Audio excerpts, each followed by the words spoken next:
I don't have a job and only finished middle school, I told the panelist firmly. I won't let this older woman leech off me anymore. Pack your things and leave. We've been married a long time, so you should be grateful. So, you want a divorce? He asked in a high-pitched voice before storming off. Don't bother coming back. You're too dense to understand. Are you going to divorce me and marry my sister? We stared at each other in surprise. My name is Jane. I live with my husband Tim, who is 5 years younger than me. I'm in my late 50s. My younger sister introduced us, and we have 2 children who are now grown and have families of their own. At my age, I often reflect on my life. I've had many experiences, and while I'm thankful for my children, I'm not happy with my husband. He mocks my education, having only completed middle school. You wouldn't understand. Having only finished middle school, he always says during arguments. My husband is right. I only graduated from junior high school. I wanted to go to high school, but we were too poor back then. The internet wasn't common and our world was small. So I listened to my parents, graduated from junior high, and got a job. My younger sister, 5 years younger, went to college. I worked hard to support her through college because I didn't want her to struggle like I did. She excelled and went to a top university where my husband was also a student. He's proud of his education and often uses it in arguments. When we first met, he didn't show this side. I was very happy when we got married and had our first daughter. But over time, my happiness faded. Back then, many women quit their jobs after marriage, but he insisted I keep working full-time while managing the house and raising our child. When our first son was born, he quit his job, expecting me to handle all the household chores and child care alone. I hoped he would support us financially, but he didn't. After 6 months of him being unemployed, I finally said, "It's time for you to find a job." "Who do you think you're talking to?" he replied. "You're the only one here. It's been 6 months. Are you going to stay unemployed? You think you can order me around? Not happening. Unlike you, who only finished junior high school, I'm more accomplished." "Good for you. So when are you planning to achieve your goals?" "If I want a job, I'll find one. And you don't get to decide what job I take. I have that choice." "All right then, go ahead and choose." "I can't. There's no job that interests me." He might have graduated from a top university and be good at studying, but he can't support our family. Without action, his fancy degree means nothing. Then at least contribute something to the family. What kind of fool are you? It's absurd for me to do everything, isn't it? You're the one who had our children. You should appreciate that. I've stayed with this man for years because of our circumstances. In our generation, divorcing can lead to gossip and criticism, not just for the mother, but also for the children. I want to avoid that, but now that our kids are grown up, I think it might be time to end things with him. I'm nearing retirement age.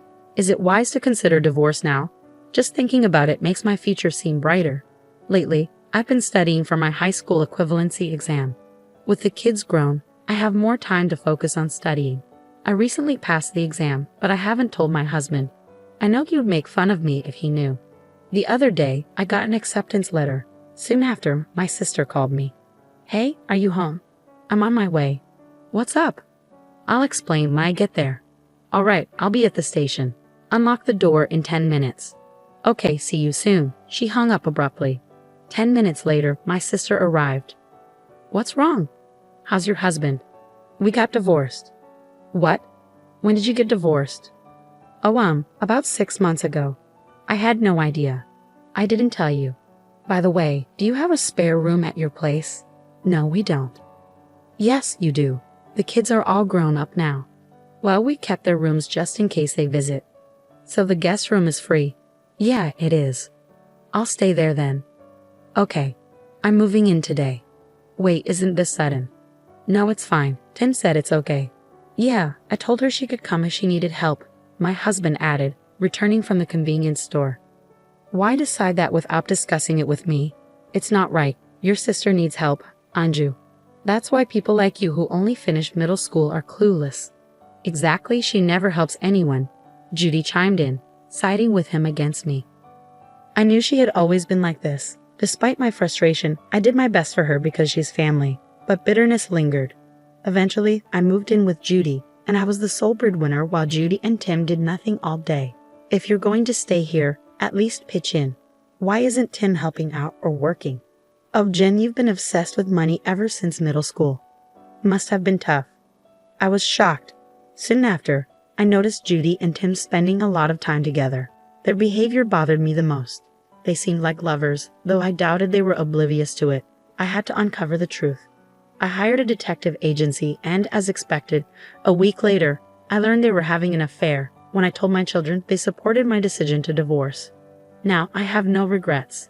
I'm just waiting for the right time to file for divorce. While Tim and Judy were out, I started studying for my law degree. It all began when I worked as a janitor at a lawyer's office.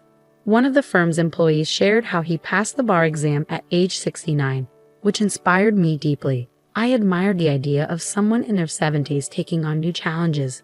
That's when I decided I wanted to do the same. Then the day of my retirement arrived. When I got home, Tim and Judy greeted me with peculiar smiles. "I need to talk to you," I said. "What is it?" "You retired today, right? That means you're unemployed. How will you support yourself? You don't have a job and only finished middle school. I'm done with this. I won't let an older woman depend on me anymore. Pack your things and leave.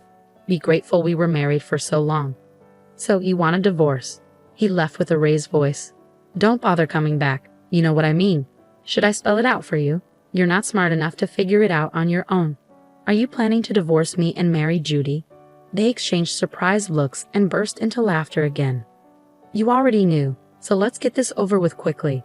I don't need you anymore. If you really don't want to leave, I might consider it if you beg. There's no need for that." "I plan to divorce him when I retired, so this works out well," I said. "Then let's do it." I pulled out the divorce papers from my bag. They both froze, mouths hanging open. "Please sign them quickly. I'm leaving." "Why were you the one with the divorce papers?" "I decided to get a divorce, and now seemed like the right time," I explained as I changed into my clothes for the last time. "Hurry up, let's get this done." "It's good that Jen is leaving anyway," Tim remarked, signing the divorce papers under Judy's urging. "All right, that's it," I confirmed, checking his signature without hesitation. He didn't seem pleased with my straightforwardness. He's still insulting me, saying, "You're just a middle school graduate. You won't last long." I shrugged off his remarks. "Please, both of you," I said firmly, signaling for the kids to join us in the living room. "Here, hold on to this so he doesn't tear it up." "Okay, I got it." "You guys are unbelievable. You're the worst father ever. Graduating from some fancy university is a big deal for you, but it hasn't done anything for your life. You're content with your fancy degree while being unemployed your whole life. That's just silly, don't you think?" "What?" My daughter interrupted him. "You're a foolish, unemployed old jerk." "All right, kids, that's enough truth for now. You're both very direct. I have evidence of your affair. Time to face the consequences, as the law might say." Well then, I left the house with my children once they had nothing left to say. They owed me a million apologies. That's the price they paid for not working. Perhaps they borrowed money from a risky lender who lends to people without jobs or credit checks. I filed for divorce and finally became free. Now I can focus on my studies. I worked part-time as a cleaner and studied hard. Eventually, I got accepted into the law school of my dreams. After 4 years of studying, I graduated and passed the bar exam. Finally, I became the lawyer I always wanted to be. My children and their families threw me a little party. Life feels wonderful. But you know what? They were looking for me. How would I know? My ex-husband arrived at my new home tearful. "Your sister Judy doesn't work at all. We're broke." I tried to see the kids, but they won't talk to me. "Of course not, you fool. What did you expect?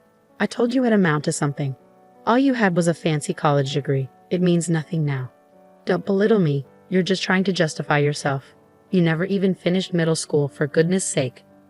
"Well, actually, I just passed the bar exam. Anyway, I'd be lowering myself to your level if I bragged about my education now. It's funny that you're now asking for money from someone you used to mock. Why do you live in such a nice place?" "Because of my job." "You work?" "Yeah, I do. I used to clean at a law firm." "You're a cleaner?" "Yeah, I am. I clean my own office." "Your office? What? What's the problem?" I kept the chain on the door and opened it. "Here." I showed my ex-husband my lawyer's badge. He froze. "You know, if you keep bothering me like this, I'll fight you in court. You can't keep intruding into my life." I said that and closed the door firmly. After that, My ex-husband never bothered me again. Judy tried once, but I told her the same thing, and she stopped coming around too. Those two, relying only on their education, will likely continue to struggle without putting in any effort. That's their path now. If you keep pushing forward in life, anything is possible. Jen is a hardworking person deserving of respect. That's why her children fully support her. I wish Jen a fulfilling life. Thank you for watching until the end. Please subscribe to our channel if you enjoyed it. See you in the next video.